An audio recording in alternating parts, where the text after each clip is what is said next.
opinions about Dutch painting, art history in general. Okay.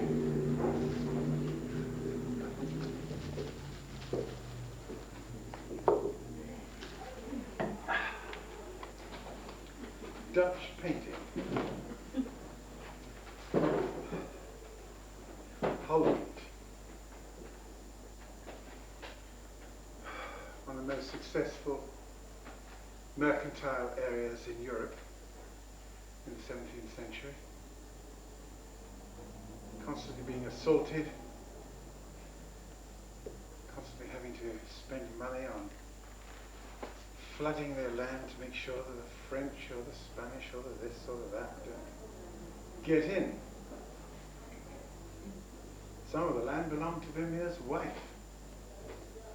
Stopped him paying his rent. Made him depressed. He died at the age of 47. His wife had been rich, possibly why he married her. He was only 20, I can't think of a better reason.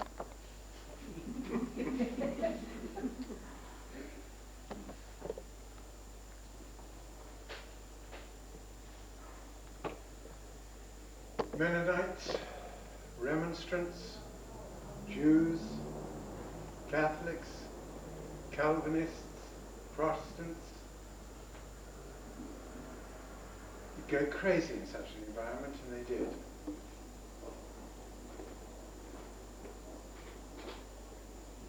Vermeer is called the Sphinx of Delft. And there's a good reason for that.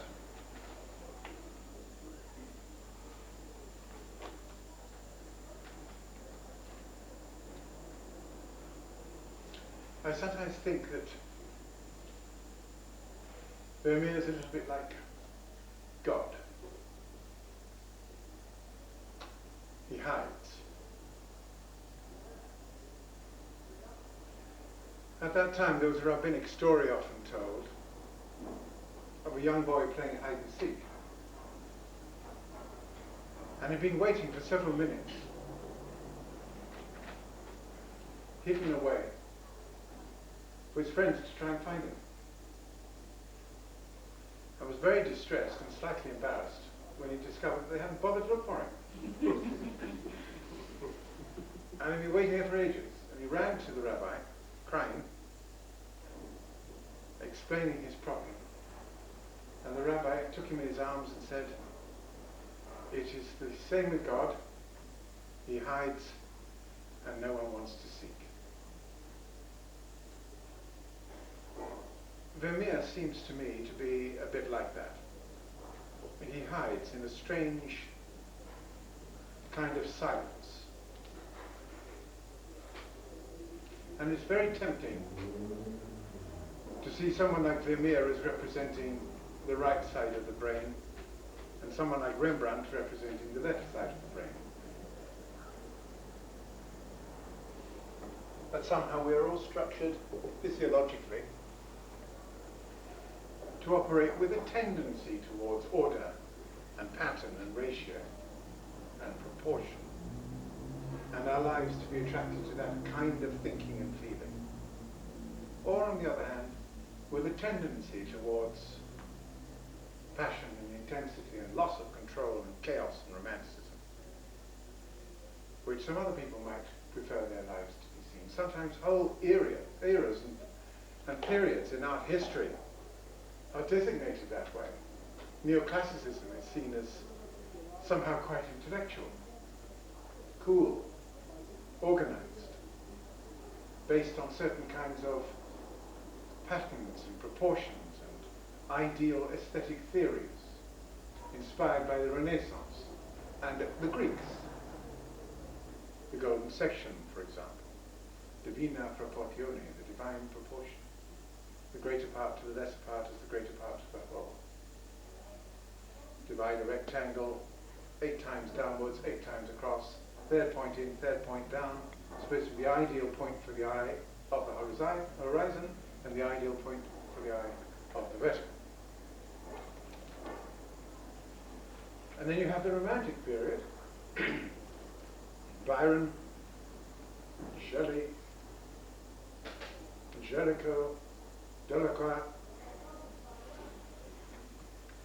William Blake in his own way, and so many others, believing that somehow they can get to the truth of a thing or of a situation or of life itself by passion and by intensity and by raw feeling.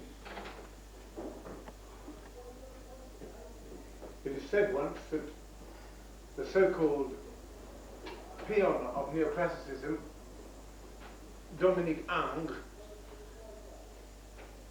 once bumped into Delacroix, whom he loathed, though Delacroix rather admired him, in the very entrance of the Louvre.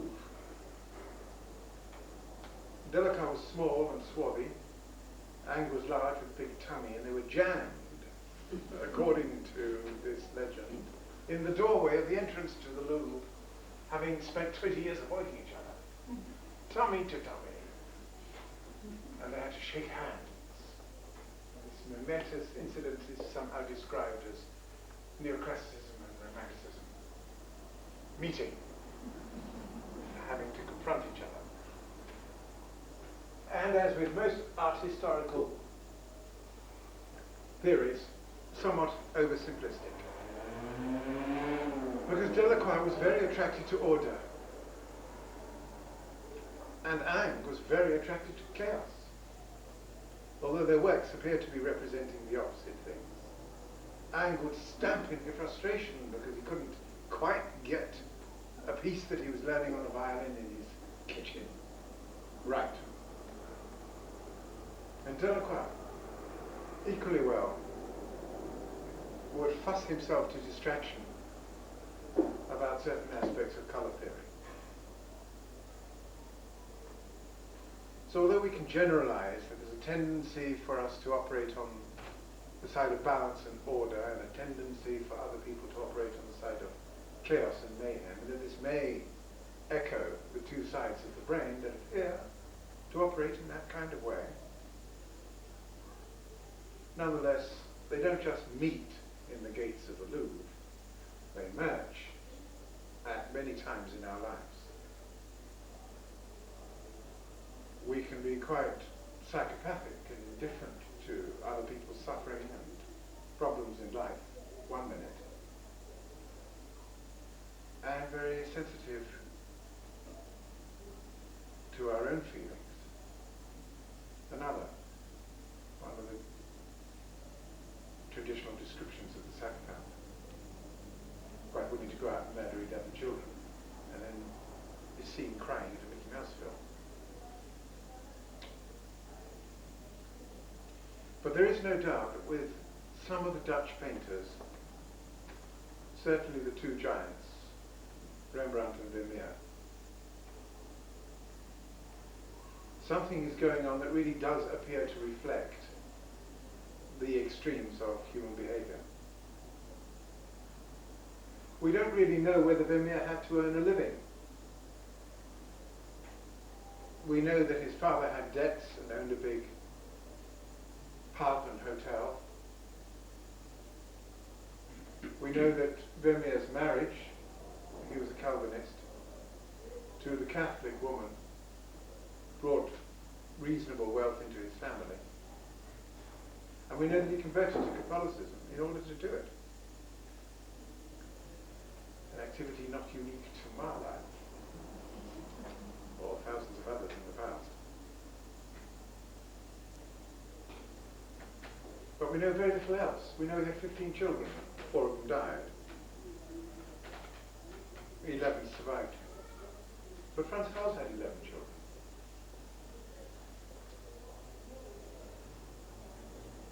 Painting and breeding seemed quite an activity in those days.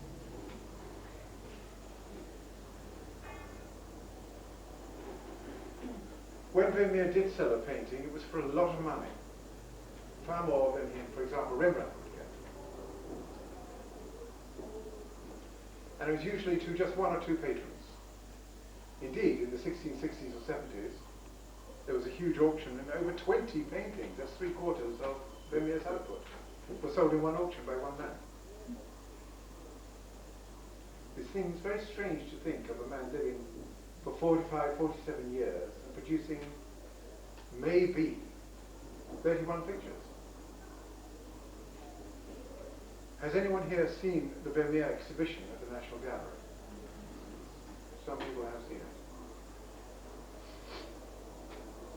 Well, it was a remarkable and stunning show, there's no doubt about it. But sometimes there can be quite confusing details. I dare say many of you were very taken with the small panel near the end of the lady with the red hat. Do you remember that? Exquisitely skilled painting. But it isn't by Vermeer. May even be a 19th century forgery, but it's not Vermeer. It's on a 17th century panel. And it's on top of another painting, which is in the style of Rembrandt, as they put it. But they can't make up their minds. But it's superlatively skillful. But it's only skillful in certain ways. For example, in the handling of the paint to express light. But it's not skillful in the handling of the space. The two lions' heads of the chair that she's resting on aren't synchronized in space, suggesting that it's not a chimera obscura work. It's not a work done in the way that Vermeer may normally have worked, where everything was interrelated, put together in a certain kind of way.